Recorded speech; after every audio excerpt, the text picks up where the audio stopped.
Hello student, welcome back to my YouTube channel. Student, आज हम लोग एक नया टॉपिक लेके आए हैं, क्रिया विशेषण। आज हम इस टॉपिक को समझेंगे कि क्रिया विशेषण क्या है, इसको कैसे पहचानेंगे वाक्यों में। ठीक है, सबसे पहले हम समझते हैं कि क्रिया विशेषण, क्रिया और विशेषण, तो यहाँ पे शब्द है क्रिया और विशेषण। पहले हम समझते हैं कि क्रिया क्या चीज़ है। क्रिया देखिए स्टूडेंट, क्रिया है किसी काम को करने या होने के बोध कराने वाले शब्दों को ही हम क्रिया कहते हैं, है ना। जैसे कि हंसना, दिख रहा है, नाच रहा है, बज रहा है, चल रहा है, हो रहा है, ये सब क्या है? ये सब क्रिया वाले शब्द हैं। तो इसको हम क्रिया बोलते हैं। विशेषण, विशेषण क्या चीज़ है?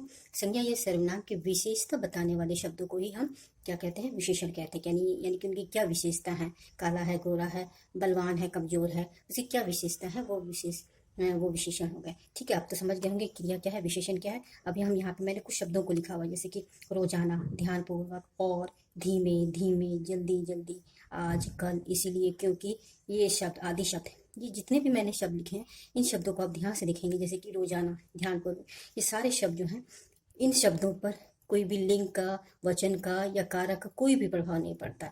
ये शब्द जैसे हैं वैसे इनको वाक्यों में प्रयोग किए जाते हैं। इस पर ना कारक का प्रभाव पड़ेगा, ना लिंग का प्रभाव पड़ेगा, ना काल का प्रभाव पड़ेगा। ठीक है, नेक्स्ट पॉइंट क्या है? ये इन शब्दों को हम अभिकारी शब्द कहते हैं। यहाँ पे देखिए, मैंने यहाँ पे लिखा है अभिकारी शब्द।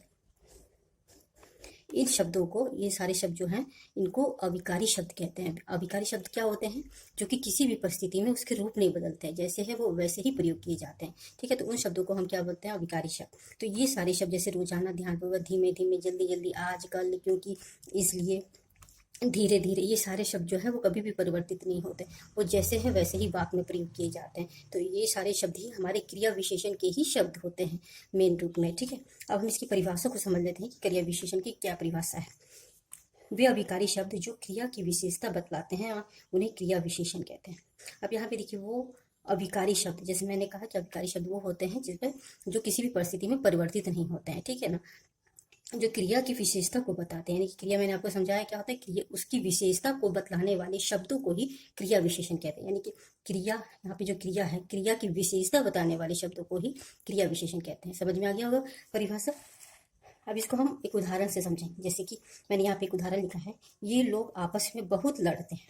अब यहाँ पे देखिए स्टूडेंट, बहुत, ठीक है ना, लड़ते हैं, तो यानी कि यहाँ पे लड़ते हैं, इसकी क्या विशेषता बताई जा रही है कि लोग बहुत लड़ते हैं। बहुत, ये शब्द जो है, बहुत शब्द जो है, ये अभिकारी शब्द है, इसमें किसी तरह का कोई भी परिवर्तन नहीं होगा। ठीक है, अब दूसरा उदाहरण है, बाहर आज भी कुछ लोग जोर जोर से बोल रहे हैं। बाहर, आज, जोर जोर से, ये सारे शब्द जो हैं वो आपके क्रिया विशेषण के ही शब्द हैं, जो कि अभिकारी शब्द है, जिस पर किसी भी परिस्थिति में कोई भी प्रभाव नहीं पड़ता, चाहे वो कारक का हो, या लिंग का हो, या वचन का हो, या काल का हो, उसका कोई प्रभाव नहीं पड़ता। ठीक है, समझ में आ गया। अब यहाँ पे देखिए, कुछ और मैंने उदाहरण दिए हैं। यहाँ पे देखिए, उदाहरण है, नानी धीरे धीरे चलती है। दूसरा उदाहरण है, नाना धीरे धीरे चलते हैं। तीसरा उदाहरण है, लड़का धीरे धीरे चलता है। अब यहाँ पे देखिए स्टूडेंट, यहाँ पे सारे लिंग बदल रहे हैं, नानी हो गया, नाना हो गया, लड़का हो गया, लेकिन क्या यहाँ पे जो शब्द है आपके धीरे धीरे, धीरे धीरे, ये किसी भी अगर लिंग बदल रहा है तो ये शब्द नहीं बदल रहा है। क्रिया भी यहाँ चलती है, चलते हैं, चलता है, ये भी बदल रहे हैं, तो लेकिन इनके बदलने का प्रभाव इस धीरे धीरे शब्द पे नहीं पड़ रहा है। तो ये सारे शब्द आपके क्या हो गए? ये क्रिया विशेषण शब्द हो गए। ठीक है, समझ में आया? यानी कि क्रिया की विशेषता बताए, वो कैसे चल रही है? धीरे धीरे चल रही है। नानी, नाना कैसे चल रहा है? धीरे धीरे चल रहा है। लड़का कैसे चला? धीरे धीरे चल रहा है। तो यानी कि क्रिया की विशेषता यहाँ पे बताई जा रही है, और क्रिया की विशेषता बताने वाले शब्द में, शब्द को ही हम क्या बोलते हैं? क्रिया विशेषण। समझ में आ गया होगा। आगे बढ़ते हैं।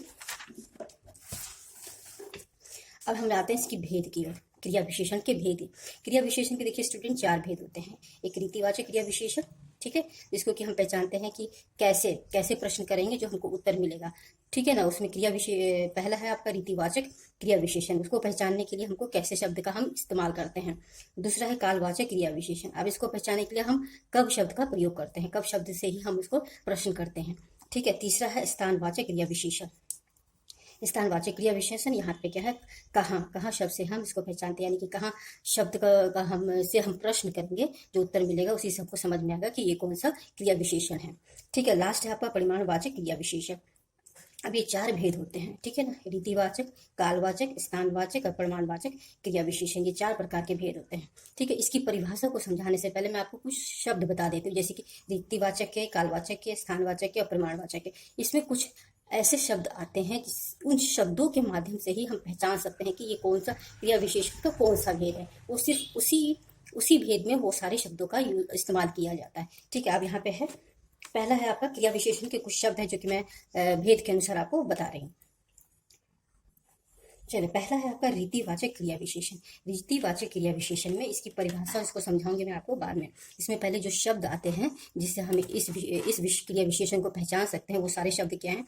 जोर जोर से, धीमे धीमे, जल्दी जल्दी, तेज तेज, अचानक, धड़ाधड़, फटाफट, भली भांति, शांतिपूर्वक, सुखपूर्वक, शांतिपूर्वक, मुस्कुराकर, शीघ्र आदि शब्द। ठीक है, ये सारे शब्द जो हैं, जो मैंने अभी आपको बोले हैं, वो रीतिवाचक क्रिया विशेषण के अंतर्गत आते हैं। अगर ये सारे शब्द आपके वाक्य में आते हैं तो आप इन शब्दों के माध्यम से पहचान सकते हैं कि ये कौन सा क्रिया विशेषण है, यानी कि ये रीतिवाचक क्रिया विशेषण है। आप इसको पहचान सकते हैं। इसके लिए आपको क्या करना होगा? ये सारे शब्दों को आपको याद करना पड़ेगा। जैसे जोर जोर से, धीमे धीमे, जल्दी जल्दी, तेज तेज, अचानक, धड़ाधड़, फटाफट, भली भांति, सुखपूर्वक, शांतिपूर्वक, मुस्कुरा कर, शीघ्र। ये सारे शब्दों को आप एक तरह से याद कर लीजिए। ये आपके किस में आते हैं? रीतिवाचक में। अब हम दूसरे क्रिया विशेषण की ओर बढ़ते हैं। दूसरा क्रिया विशेषण क्या है? कालवाचक क्रिया विशेषण। ठीक है, अब कालवाचक क्रिया विशेषण में कौन कौन से शब्द आते हैं आप देख लीजिए। अब, ठीक है, अब, आज, महीने, पहले, बाद में, कभी कभी, सदा, हर दिन, तुरंत, दिन भर, रात भर, प्रतिदिन, अक्सर आदि शब्द। ये सारे शब्द किसमें आते हैं? आपके कालवाचक में है। ठीक है, इसको भी आपको क्या करना होगा? एक तरह से इसको याद कर लेना होगा। ठीक है, इन शब्दों के माध्यम से आप समझ सकते हैं कि ये कौन सा क्रिया विशेषण है। ठीक है, अब आते हैं हम तीसरे, स्थानवाचक क्रिया विशेषण। स्थानवाचक क्रिया विशेषण के शब्द क्या होते हैं? यहाँ, वहां, जहां, आगे, पीछे, सामने, निकट, दूर, ऊपर, नीचे, दाएं बाएं, बाहर, इधर उधर, सर्वदा। ये सारे शब्द जो हैं आपके स्थानवाचक क्रिया विशेषण में आते हैं। इसको भी आपको याद करना होगा। ठीक है, अब नेक्स्ट है परिमाणवाचक क्रिया विशेषण। परिमाणवाचक क्रिया विशेषण में देखिए, इतना, उतना, कितना, खूब, जरा, कम, जितना, तनिक, पर्याप्त, ज्यादा, बहुत, कुछ, अधिक, थोड़ा आदि शब्द। ये सारे शब्द हैं परिमाणवाचक क्रिया विशेषण के शब्द हैं। ये सारे शब्द क्या है?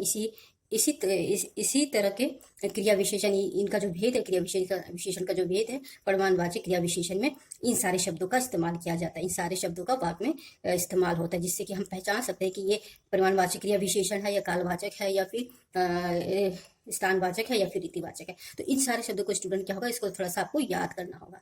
ठीक है, अब हम चलते हैं आगे, इसकी परिभाषाओं को समझते हैं और कैसे पहचानेंगे उसको हम समझते हैं। चलिए स्टूडेंट, अब हम सारे की परिभाषा को एक एक करके समझते हैं।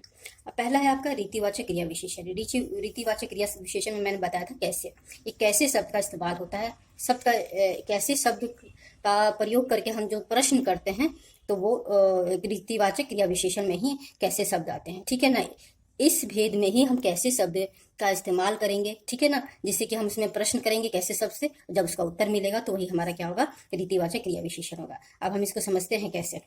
पहले परिभाषा देखते हैं। रीति का अर्थ होता है शैली या तरीका, है ना। रीति का जो अर्थ होता है रीतिवाचक क्रिया विशेषण, मतलब कि वो किस तरीके से यूज हुआ है, किस शैली का है ना। तो इसका अर्थ होता है शैली या तरीका। अब यहाँ पे देखिए, जिस क्रिया विशेषण शब्द से क्रिया करने के ढंग या शैली का पता चले उसे रीतिवाचक क्रिया विशेषण कहते हैं। ठीक है ना। अब इसमें जिस क्रिया विशेषण वाले शब्द, मैंने अभी आपको बहुत सारी क्रिया विशेषण वाले शब्द आपको बताए हैं एक एक करके, ऐसे क्रिया विशेषण वाले शब्द जिससे कि क्रिया किस ढंग से हुई है, किस तरीके से हुई है, किस शैली से हुई है, उसका जो पता चलता है उसी को हम क्या बोलते हैं? क्रिया विशेषण, रीतिवाचक क्रिया विशेषण। समझ गए होंगे। अब जैसे कि इसका उदाहरण है जोर जोर से, अचानक। ठीक है, ये सारे शब्द मैंने आपको शब्दों में भी दिए हैं, क्रिया विशेषण के शब्दों में भी आपको मैंने दिए हैं। अब यहाँ पे हम उदाहरण से समझते हैं। रीना ने मधुर गाया। अब यहाँ पे हम प्रश्न करेंगे कैसा गाया, यानी कि रीना ने कैसा गाया, तो उसे उत्तर मिलेगा हमको क्या? मधुर गाया। तो यहाँ पे हमने कैसे किया, ये देखिए कैसे शब्द का हमने इस्तेमाल किया, है ना। कैसे गाया? तो मधुर गाया। ये उत्तर क्या हमको मिलेगा? मधुर। तो दूसरा है दादाजी धीरे धीरे चलते हैं। अब यहाँ पे प्रश्न करेंगे दादाजी कैसे चलते हैं, तो उत्तर हमको क्या मिलेगा? धीरे धीरे। तो यहाँ पे ये क्या हो गया हमारा? धीरे धीरे क्या हो गया? हमारा क्रिया विशेषण शब्द हो गया। ठीक है, यहाँ पे मधुर जो हो गया हमारा क्रिया विशेषण शब्द हो गया। समझ में आ रहा है आपको। अब आते हैं हम लोग नेक्स्ट भेद में। तो नेक्स्ट भेद है कालवाचक क्रिया विशेषण। कालवाचक क्रिया विशेषण का जो शब्द होता है वो कब होता है। ठीक है ना। अब यहाँ पे देखिए इसकी परिभाषा को हम समझते हैं पहले। काल का अर्थ होता है समय, है ना। इसका अर्थ होता है समय। जिस शब्द से क्रिया करने का समय का बोध हो, है ना, उसी को हम कालवाचक क्रिया विशेषण कहते हैं। जिस शब्द से, बहुत सारे शब्द मैंने दिए, जिस शब्द से आपको ये समझ में आए कि क्रिया करने का समय कब है, ठीक है, सुबह है, शाम है, दोपहर है, कब है, उस समय का जब पता चलता है तो वो क्या होता है, हमारा कालवाचक क्रिया विशेषण। जिस शब्द से क्रिया करने का समय का बोध होता है उसे कालवाचक क्रिया विशेषण कहते हैं, ठीक है। ये इसकी परिभाषा हो गई। जैसे कि कल, परसों, दिन भर आदि, ये समझ में आ गया। कल, परसों, दिन भर, ये क्या हमको समय ही बता रहा है, ठीक है। अब इसका उदाहरण हम समझते हैं। देखिए, मैंने एक उदाहरण दिया है, रोहन प्रतिदिन पढ़ता है। अभी हम प्रश्न करेंगे कब से, कब पढ़ता है, रोहन कब पढ़ता है, तो हमको क्या उत्तर मिलेगा, प्रतिदिन, ठीक है। तो जो प्रतिदिन हो गया हमारा क्या हो गया, ये हमारा कालवाचक क्रिया विशेषण हो गया। समझ में आ गया होगा। इसमें हमने कब शब्द का इस्तेमाल करके प्रश्न किया है, तो हमको उसका उत्तर जो मिला है वही हमारा क्या है, क्रिया विशेषण है। अब आते हैं सेकंड एग्जाम्पल में, उदाहरण में। वह अक्सर रात भर भी पढ़ता रहता है, ठीक है। यानी कि अक्सर रात भर भी हम प्रश्न करेंगे कब पढ़ता है, वह कब पढ़ता है, तो उत्तर हमको क्या मिलेगा, अक्सर रात भर। ये दोनों ही शब्द जो हैं आपके कालवाचक क्रिया विशेषण शब्द हैं, कालवाचक क्रिया विशेषण शब्द है। और इन शब्दों को मैंने आपको जो कालवाचक क्रिया विशेषण शब्द दिए हैं उसमें भी दिया है।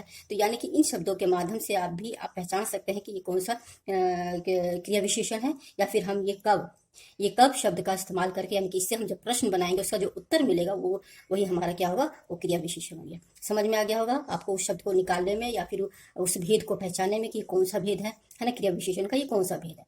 चलिए आगे बढ़ते हैं हम लोग। थर्ड है आपका स्थानवाचक क्रिया विशेषण। अब स्थानवाचक क्रिया विशेषण में जो शब्द आता है वो है कहाँ, ठीक है ना। ये शब्द जो कहाँ शब्द है, इससे हम प्रश्न करेंगे, उसका जो उत्तर मिलेगा वही हमारा क्रिया विशेषण का शब्द होगा। जैसे कि अब हम इसके परिभाषा को समझते हैं। स्थान का अर्थ होता है जगह, ठीक है। सबको मालूम है स्थान का क्या होता है, अर्थ जगह होता है। जिन शब्दों से क्रिया के होने के स्थान का बोध हो, ठीक है ना, जगह का बोध हो, उन्हें हम स्थानवाचक क्रिया विशेषण कहते हैं। समझ में आ गया होगा परिभाषा। जैसे कि यहाँ, पीछे, इधर उधर आदि शब्द। अब यहाँ पे हम कुछ उदाहरण लिए हैं। नमित, यहाँ मत खेलो। अब हमको किससे प्रश्न करना है, कहाँ से प्रश्न करना है। तो हम कैसे प्रश्न करेंगे, नमित कहाँ मत खेलो, ठीक है। यहाँ पे कहाँ मत खेलो, तो यहाँ उत्तर मिलेगा यहाँ मत खेलो। हमको क्या उत्तर मिल रहा है, यहाँ मिल रहा है। यानी कि ये यहाँ जो शब्द है ये हमारा क्या है, स्थानवाचक क्रिया विशेषण हो गया, ठीक है, ये शब्द। अब आते हैं हम लोग सेकेंड उदाहरण में। कार दाहिनी ओर मुड़ गई है। कार दाहिनी ओर मुड़ गई।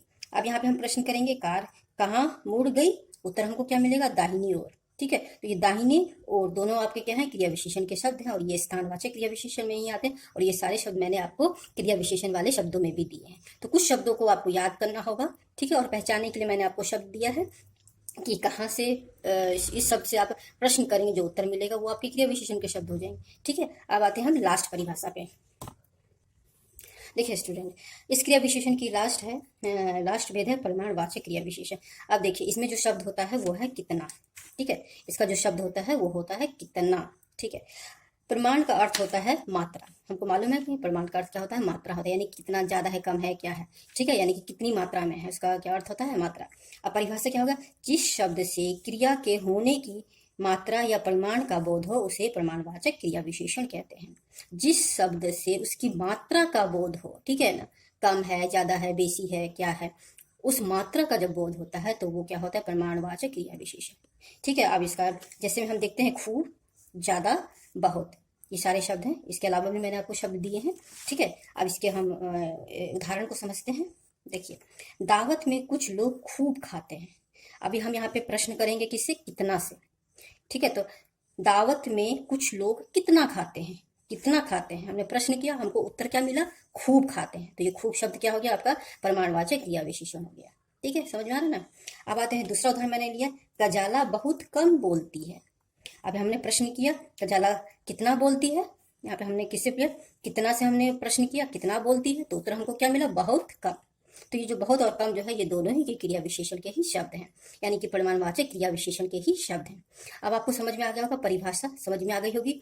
उसको किन शब्दों से हम जब प्रश्न करेंगे तो वो वाले शब्द मैंने आपको दे दिया, इसमें है कितना, ठीक है। उसके बाद रीतिवाचक में मैंने आपको दिया था कैसे, है ना। उसके बाद मैंने कालवाचक में आपको दिया था कब, स्थानवाचक में मैंने आपको दिया है कहाँ, ये जो जितने शब्द हैं, इससे आप जो प्रश्न करेंगे उसका जो उत्तर मिलेगा वही आपका क्रिया विशेषण के शब्द होंगे। ठीक है। अब उसके अलावा भी मैंने आपको यहाँ पे क्रिया विशेषण, कालवाचक, स्थानवाचक, प्रमाणवाचक के जितने भी भेद हैं, चारों भेद है, चारों भेद के मैंने आपको कुछ शब्द दिए हैं जिसको कि आपको याद कर लेना पड़ेगा, क्योंकि उन शब्दों को अगर आप याद करेंगे जो आपको वाक्य मिलेगा उसमें वो सारे शब्द होंगे। उन शब्दों से भी आप पहचान सकते हैं कि ये कौन सा क्रिया विशेषण है।